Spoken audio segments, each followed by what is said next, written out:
This is a guest essay written by Yardena Schwartz, an award-winning journalist and the author of Ghosts of a Holy War.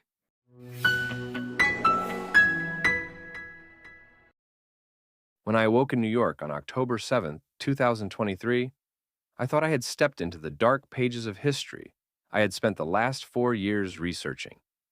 At the time, I was writing a book about a massacre that took place 1 century ago in the British Mandate of Palestine. The images and testimonies that emerged from Hamas's attack bore a chilling resemblance to the massacre of one of the world's most ancient Jewish communities on August 24th, 1929. In debates about the context of the war in Gaza, dates like 1948 and 1967 are often discussed, as if this war began with the establishment of the State of Israel or the Six-Day War, respectively. Yet the history that is necessary to truly understand this war begins before the State of Israel was born. 95 years ago, 3,000 Muslim men marched through the Jewish quarter of Hebron, burial place of Abraham, forefather of the Jewish and Arab nations. Inflamed by a campaign of disinformation launched by the British-appointed Grand Mufti of Jerusalem, the mob went from house to house, stabbing, torturing, raping, and in some cases, castrating and burning their Jewish neighbors. Over the course of 2 hours that morning, nearly 70 unarmed Jewish men, women, and children were slaughtered. After visiting Hebron, where the walls and floors of Jewish homes were still stained with blood, John Chancellor, the British High Commissioner of Palestine, wrote in his diary on October 8th, 1929, quote, "The horror of it is beyond words.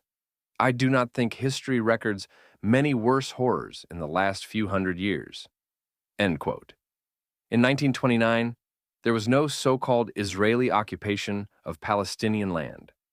The Holocaust had not yet vanquished over a third of the world's Jewish population and driven hundreds of thousands of European Jews to their ancient homeland. Palestine was under British rule, which had replaced 5 centuries of Ottoman rule, which had followed a long list of other foreign powers. Jews and Arabs living in the land between the Jordan River and the Mediterranean Sea were all Palestinians living under foreign occupation.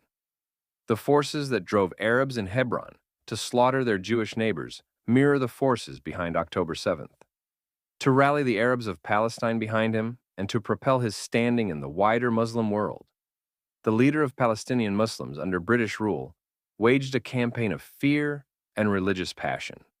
Beginning in 1928, the Grand Mufti of Jerusalem, Hajj Amin al-Husseini, claimed that the Jews of Palestine were plotting to conquer Al-Aqsa Mosque to rebuild their ancient temple. If that sounds familiar, it should. Hamas named its operation on October 7th the Al-Aqsa Flood. Both before the attack and since, Hamas leaders have framed their motive as the liberation of Al-Aqsa, which sits atop the ruins of the ancient Jewish temples in Jerusalem. Known to Jews as the Temple Mount, it is the centerpiece of the Jewish faith, the holiest site in Judaism. In 1929, it was under Muslim rule, and Jews were forbidden from ascending to the mount. Today, it is under Israeli rule. While Jews are permitted to visit at certain hours, they are forbidden from praying there. Thousands of Muslims pray there each day. Though Israel's pyromaniacal national security minister, Itamar Ben-Gvir, seeks to upend that status quo by permitting Jewish prayer there, Israel has no intention of destroying Al-Aqsa or building the third temple. The Wailing Wall, the last remnant of the Second Temple, is the holiest place where Jews are permitted to pray. On August 14th, 1929, the eve of Tisha B'Av, the most mournful day on the Hebrew calendar, thousands of Jews gathered at the wall to seek divine forgiveness and pray for redemption. British troops surrounded the Jewish worshippers to protect them. Leading up to that evening, the Grand Mufti had initiated a construction project at the wall, where stones often fell upon Jewish worshippers. He also added a door to the wall, allowing Muslims to ascend to Al-Aqsa, and leading to many incidents in which Jews were assaulted while praying. The British ignored complaints from the Jewish community until Tisha B'Av, where troops finally protected Jewish worshippers. The following day, hundreds of Jews marched to the wall, calling for the British to grant them ownership of it. "The wall is ours," they chanted, waving flags bearing the Star of David and singing what became Israel's national anthem, Hatikvah, Hebrew for the hope, an ode to the 2,000-year-old longing for Jerusalem. The march was precisely what the Grand Mufti needed to rally the Muslims of Palestine behind him. Husseini had long faced criticism from his political opponents and segments of the Arabic press, with accusations of corruption, misappropriated funds, and nepotism. Rumors quickly spread that the Jewish youth who marched to the Western Wall on August 15th had attacked Muslim residents, cursed the Prophet Muhammad, and raped Muslim women. None of this was true. Though the demonstration was provocative, it had been peaceful and directed at the British authorities. Nevertheless, pro-Mufti activists spread those rumors and called for revenge. In sermons at Al-Aqsa 1 week later, clerics called on the faithful to defend Islam with their blood. Armed worshippers flowed from the mosque and down to the Old City, where they attacked Jewish pedestrians and set fire to Jewish businesses. The riots quickly spread throughout Palestine, killing 133 Jews and wounding 400 more. The Jews of Hebron paid the heaviest price, suffering more brutality and more casualties than any other community in Palestine.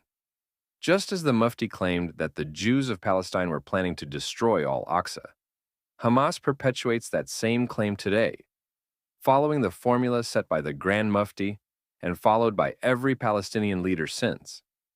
Since its establishment in 1987, Hamas has worked to silence or kill Palestinians it accuses of collaborating with Israel.